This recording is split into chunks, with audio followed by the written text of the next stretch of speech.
Hello friends, welcome to Katiyar DK education point. I am Divya और आज हमारी मैथ्स पेडागोजी की क्लास है। ये क्लास आपकी सीटेट पेपर 1 और पेपर 2 दोनों के लिए है। आज जो टॉपिक हम समझने वाले हैं वो है गणित अधिगम अवस्थाएं। आज का टॉपिक क्या है बेटा हमारा? गणित अधिगम अवस्थाएं। तो बच्चा जन्म से किशोरावस्था तक जिन जिन अवस्थाओं से होकर गुजरता है, गणित से संबंधित जो भी मानसिक परिवर्तन बच्चे में देखने को मिलते हैं, आज हम उनको समझने वाले हैं। तो क्या दे रखा है यहाँ पर? गणित अधिगम अवस्थाएं। बच्चे में जन्म से किशोरावस्था तक गणित से संबंधित अलग अलग मानसिक परिवर्तन देखने को मिलते हैं। तो जो बच्चा होता है बेटा, उसमें जन्म से किशोरावस्था तक गणित से संबंधित अलग अलग जो मानसिक परिवर्तन देखने को मिलते हैं, जो कि जन्म से किशोरावस्था तक 6 अवस्थाओं से होकर के गुजरते हैं। कितनी अवस्थाओं से होकर के गुजरते हैं?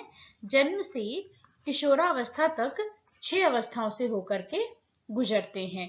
तो वो 6 अवस्थाएं कौन कौन सी हैं बेटा? जो कि निम्नलिखित है। पहला है आरंभिक अवस्था, दूसरा है आपका मिलान अवस्था, तीसरा है परिमाणात्मक अवस्था, फोर्थ है आपका विभाजनात्मक अवस्था, फिफ्थ है आपका गुणनखंडीय अवस्था और सिक्स है आपका संक्रियात्मक अवस्था। तो ये वो 6 अवस्थाएं हैं जिनके बारे में आज हम पढ़ने वाले हैं। तो पहला क्या है बेटा? आरंभिक अवस्था। आरंभिक अवस्था का जो टाइम है वो क्या है? जन्म से 3 वर्ष तक। ये ध्यान रखेंगे आप। आरंभिक अवस्था जो होती है इसका टाइम क्या होता है बेटा? जन्म से 3 वर्ष तक होता है।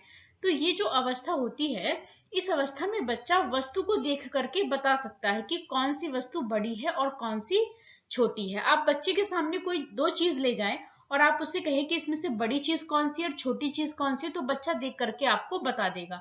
जैसे कि यहाँ पर 2 बॉल दी हुई है, तो बच्चा बता देगा कि कौन सी बॉल बड़ी है और कौन सी बॉल छोटी है। ये आरंभिक अवस्था की बात है। इसमें बच्चे की एज क्या होती है बेटा? जन्म से लेकर के 3 वर्ष तक की होती है। तो ये आप ध्यान रखेंगे, जो आरंभिक अवस्था होती है उसकी एज क्या है आपकी? जन्म से 3 वर्ष तक की होती है। और इस एज में जो बच्चा है वस्तु को देख करके ये बता देगा कि कौन सी वस्तु छोटी है और कौन सी वस्तु बड़ी है। अगर आप उसके पास 2 ग्लास लेके जाते हैं और एक बड़ा है एक छोटा है, तो बच्चा देख करके बता देगा कि कौन सा ग्लास बड़ा है कौन सा ग्लास छोटा है। तो क्या है कि बच्चा वस्तु को देख करके बता देगा कि कौन सी वस्तु बड़ी है और कौन सी वस्तु छोटी है। तो ये कौन सी अवस्था है? आरंभिक अवस्था है। आप ये ध्यान रखेंगे कि आरंभिक अवस्था में बच्चा जो है वो वस्तु को देखकर ही बता सकता है कि कौन सी वस्तु बड़ी है कौन सी वस्तु छोटी है। अगला है आपका मिलान अवस्था। मिलान अवस्था का टाइम पीरियड क्या है बेटा? 3 से 5 वर्ष। क्या है? 3 से 5 वर्ष। इस अवस्था में जो बच्चा 2 संख्याओं के नंबर या गिनती बोल सकने लगता है। जो पहली अवस्था थी आरंभिक अवस्था, उसमें क्या था कि बच्चा वस्तु को देखकर ये बता सकता था कि कौन सी छोटी है और कौन सी बड़ी है। दूसरी अवस्था क्या है बेटा? मिलान अवस्था। मिलान अवस्था का टाइम पीरियड क्या है? 3 से 5 वर्ष। इस अवस्था में क्या है कि बच्चा 2 वस्तुओं, जो 2 संख्याओं के नंबर और गिनती बोल सकने लगता है। इमेज में आप देख रहे हैं बेटा, ये क्या कर रही है? 1 2 3 4, है ना? तो ये क्या है कि दो जो संख्याएं हैं, 2 संख्याओं के जो नंबर है वो बोल सकता है। और बच्चा गिनती, आप ये इमेज में देख रहे हैं 1 2 3 4 5, तो बच्चा बता देगा क्या है? ये जो वस्तुएं दी है इनको काउंट करके बता देगा कितनी है? 5 है। 1 2 3 4 5 कितनी है? 6 है या 7 है, 8 है। तो क्या है, इस तरीके की जो पिक्चर्स है, पिक्चर्स के माध्यम से बच्चा काउंटिंग करके आपको बता देगा। तो क्या है, मिलान अवस्था में क्या होता है कि बच्चा 2 संख्याओं के नंबर या गिनती जो है वो बोलने लगता है। यहाँ पे देखिए ये बच्ची क्या कर रही? काउंटिंग कर रही, 1 2 3 4। तो यहाँ पे अब ये क्या लिखेगी? यहाँ पर 1 था, 2 था, 3 था, तो यहाँ पर क्या 4 होगा यहाँ पर, है ना? तो इस तरीके से क्या है कि बच्चा 2 संख्याओं के नंबर और गिनती बोल सकने लगता है। कौन सी अवस्था में? मिलान अवस्था में। और उसका टाइम पीरियड क्या है? 3 से 5 वर्ष का है। अगला है आपका परिमाणात्मक अवस्था। कौन सी अवस्था है? परिमाणात्मक अवस्था। इसका टाइम पीरियड क्या है बेटा? 5 से 6 वर्ष। क्या है? 5 से 6 वर्ष। इस अवस्था में बच्चा विभिन्न तरीके से संख्या को व्यक्त कर सकता है। अगर आपने बच्चे के सामने कोई नंबर दिया 7, तो वो उसको 3 + 4 भी बता सकता है, 6 + 1 भी बता सकता है ना? या फिर 5 + 2 भी बता सकता है।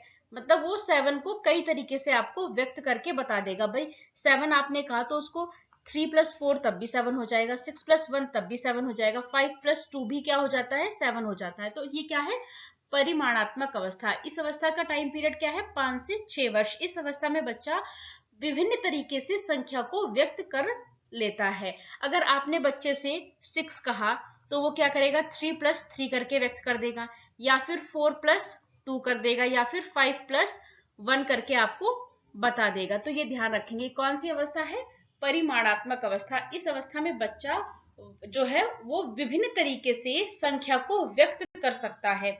जो बच्चा है वो संख्याओं को विभिन्न तरीके से इस अवस्था में व्यक्त कर सकता है। बहुत इंपॉर्टेंट है, आप बहुत अच्छे से इसको याद रखेंगे। चलिए अगला है आपका विभाजनात्मक अवस्था। विभाजनात्मक अवस्था का क्या है बेटा? इसका टाइम पीरियड क्या है? 6 से 9 वर्ष। क्या है बेटा? 6 से 9 वर्ष। विभाजनात्मक यानी विभाजन करने लगता है। विभाजनात्मक अवस्था का टाइम पीरियड क्या है? 6 से 9 वर्ष। इस अवस्था में बच्चा बड़े संख्याओं को स्थानीय मान पर जो है उसका विभाजन कर देता है, 2 या 3 संख्याओं के नंबर का। जैसे कि आपने बच्चे को दिया 37, तो वो क्या करेगा? 30 + 7 कर देगा। आपने दिया 928, तो वो क्या करेगा? 900 करेगा, +20 करेगा, +8 करेगा। तो क्या करेगा? 2 संख्याएं हैं या 3 संख्याएं हैं, तो इनका क्या है? वो स्थानीय मान पर विभाजन कर देगा।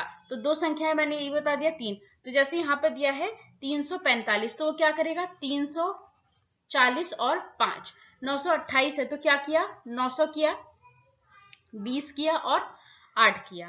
तो ये ध्यान रखेंगे कि इस एज में क्या है कि इस अवस्था में बच्चा जो है वो बड़े संख्याओं को स्थानीय मान पर विभाजन कर सकता है, 2 या 3 संख्याओं को। फिर से एक बार एग्जांपल समझेंगे, मैं बार बार इसी बोल रही हूँ ताकि आपको ये आपके माइंड में फिट हो जाए बेटा।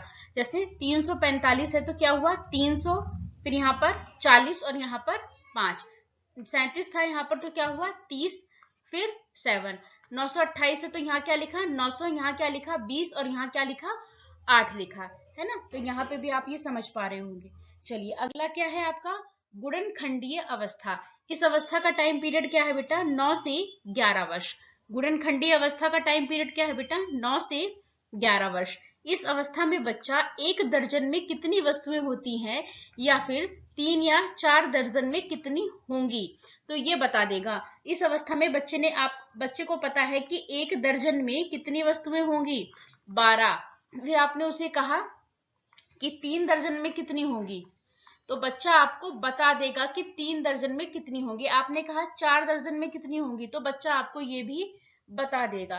तो क्या है? ये गुणनखंडीय अवस्था है। इसका टाइम पीरियड क्या है? 9 से 11 वर्ष। तो इस अवस्था में क्या है कि बच्चा 1 दर्जन में कितनी वस्तुएं हैं, या फिर 3 या 4 दर्जन में कितनी होंगी, ये बता देगा। आपने बच्चे से पूछा कि एक बालक के पास जो है वो 1 दर्जन पेंसिल है, तो 8 बालक के पास कितनी पेंसिल होंगी, वो आपको तुरंत बता देगा। या फिर आपने कहा कि एक बच्चे के पास 1 दर्जन केला है, तो 2 बच्चों के पास कितने दर्जन केला होगा, तो बच्चा तुरंत आपको आंसर दे देगा। तो ये कौन सी अवस्था है? गुणनखंडीय अवस्था। इसमें क्या होता है कि बच्चा 1 दर्जन में कितनी वस्तुएं हैं, या फिर 3 या 4 दर्जन में कितनी वस्तुएं होंगी, तो ये बच्चा क्या करता है? ये बता देता है। तो ये ध्यान रखेंगे।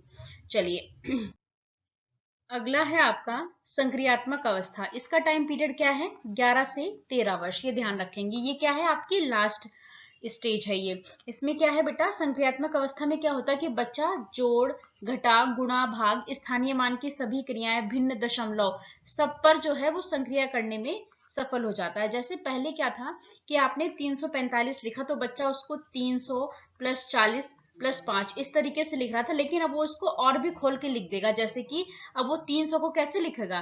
3 × 100, प्लस 40 को कैसे लिखेगा? 4 × 10, और 5 को कैसे लिखेगा? 5 × 1। आपने कहा 928, तो पहले वो क्या कर रहा था? 900 प्लस में 20 प्लस में 8 ऐसे लिख रहा था, लेकिन अब वो क्या करेगा? इसको और भी खोल देगा। जैसे 9 × 100 कर देगा, प्लस 2 × 10 कर देगा, प्लस 8 × 1 कर देगा। अब क्या है कि वो इसको और भी खोल करके आपके सामने रख देगा। तो ये कौन सी अवस्था है? संक्रियात्मक अवस्था। इस अवस्था का टाइम पीरियड क्या है बेटा? 11 से 13 वर्ष। और इस अवस्था में बच्चा जोड़, घटा, गुणा, भाग, स्थानीय मान, भिन्न, दशमलव सभी पर सभी क्रियाओं पर वो सफल हो जाता है। तो आप समझ गए ना यहाँ पर कि पहले वो यहीं तक कर पा रहा था बच्चा हमारा, लेकिन अब वो इसको भी और खोल के लिख देगा। तो यहाँ तक क्लियर हो गया। ये 6 की 6 अवस्थाएं आपको समझ में आ गई होंगी। चलिए अब कुछ क्वेश्चंस की प्रैक्टिस करेंगे। शैलजा विभिन्न तरीके से संख्या को व्यक्त करती है। शैलजा एक बच्ची है जो कि संख्या को विभिन्न तरीके से व्यक्त करती है। उदाहरण के लिए आपने क्या कहा 4, तो उसने क्या लिखा 2+2, या फिर 1+3। उसने क्या किया बेटा, उसको विभिन्न तरीके से व्यक्त कर दिया। तो ये कौन सी अवस्था है? संक्रियात्मक अवस्था है, परिमाणात्मक अवस्था है, विभाजनात्मक अवस्था है, या फिर गुणनखंड अवस्था है? तो बेटा बताइए। ये मैंने आपको बार बार इसीलिए समझाया ताकि आपको एकदम से याद आ जाए। ये कौन सी अवस्था है? ये है आपकी परिमाणात्मक अवस्था। कौन सी अवस्था है ये? परिमाणात्मक अवस्था। ऑप्शन नंबर 2 बिल्कुल करेक्ट हो जाएगा। क्या कि अब बच्चा जो है वो संख्या को विभिन्न तरीके से व्यक्त कर रहा है। मैंने एग्जाम्पल में क्या दिया था 7, तो उसको विभिन्न तरीके से कैसे व्यक्त कर सकते थे? उसको 3+4 भी कर सकता था बच्चा, 6+1 भी कर सकता था बच्चा, 5+2 भी कर सकता था। मैंने कहा 6, तो बच्चा उसको क्या विभिन्न तरीके से कैसे व्यक्त करेगा? 3+3 कर देगा, 4+2 कर देगा, 5+1 कर देगा। तो क्या है कि बच्चा जो है वो संख्या को विभिन्न तरीके से व्यक्त कर रहा है। इसने क्या कहा कि 4 है, तो उसने क्या किया 2+2 कर दिया, या फिर 1+3 कर दिया। तो क्या है ये? कौन सी अवस्था है? ये है आपकी परिमाणात्मक अवस्था। परिमाणात्मक अवस्था करेक्ट हो जाएगा। ऑप्शन नंबर 2 आपका बिल्कुल करेक्ट हो जाएगा। अगला क्वेश्चन है, एक बच्चा जिस अवस्था में सभी संख्या संबंधी प्रक्रियाओं को करने में सक्षम है तथा भिन्नों के संप्रति की व्याख्या करने में सक्षम है, वह अवस्था है। तो एक बच्चा है जो बेटा संख्या संबंधी सभी प्रक्रियाओं को करने में सक्षम है, भिन्नों की संप्रतियों की व्याख्या करने में सक्षम है। मैंने बताया आपको 6 अवस्थाएं पढ़ाई। जो सबसे लास्ट की अवस्था थी आपकी, जो छठी अवस्था मैंने बताई, वो क्या थी? उसमें ही ये दिया गया था। तो वो कौन सी है? संक्रियात्मक अवस्था है, आरंभिक अवस्था है, परिमाणात्मक है, या फिर विभाजनात्मक है? तो कौन सी है? संक्रियात्मक अवस्था है। ऑप्शन नंबर 1 आपका बिल्कुल करेक्ट हो जाएगा। कौन सी अवस्था है बेटा? वो संक्रियात्मक अवस्था है। संक्रियात्मक अवस्था में क्या है? बच्चा जोड़, घटा, गुणा, भाग, स्थानीय मान की सभी क्रियाएं, दशमलव, भिन्न, इन सभी प्रक्रियाओं को करने में क्या है? सक्षम हो जाता है। तो क्या है ये? संक्रियात्मक अवस्था कहलाती है। अगला क्वेश्चन है आपका, यदि एक शिक्षार्थी पूर्णांकों, भिन्न और दशमलव संख्याओं पर चारों आधारभूत संक्रिया करने में समर्थ है, तो वो है विभाजनात्मक अवस्था में है, उत्पादन अवस्था में है, संक्रियात्मक अवस्था में है, परिमाणात्मक अवस्था में है। तो बेटा अभी मैंने ये बताया, ये भी इसका आंसर भी क्या है? संक्रियात्मक अवस्था में है। वो कौन सी अवस्था में है? संक्रियात्मक अवस्था में है। ये आपकी कौन सी अवस्था थी? लास्ट वाली छठी अवस्था थी, जिसमें बच्चा जोड़, घटा, गुणा, भाग, भिन्न, दशमलव सभी क्रियाओं को करने में समर्थ हो गया था। तो क्या है ये? ऑप्शन नंबर आपका 3 इसमें जो है बिल्कुल करेक्ट हो जाएगा। कौन सी अवस्था में है बेटा बच्चा? संक्रियात्मक अवस्था में है। तो यहाँ पर जो गणित अधिगम की अवस्थाएं थी वो हमने कंप्लीट कर ली। वीडियो अच्छी लगे तो लाइक करें, शेयर करें, चैनल को सब्सक्राइब करें। Thanks for watching this video.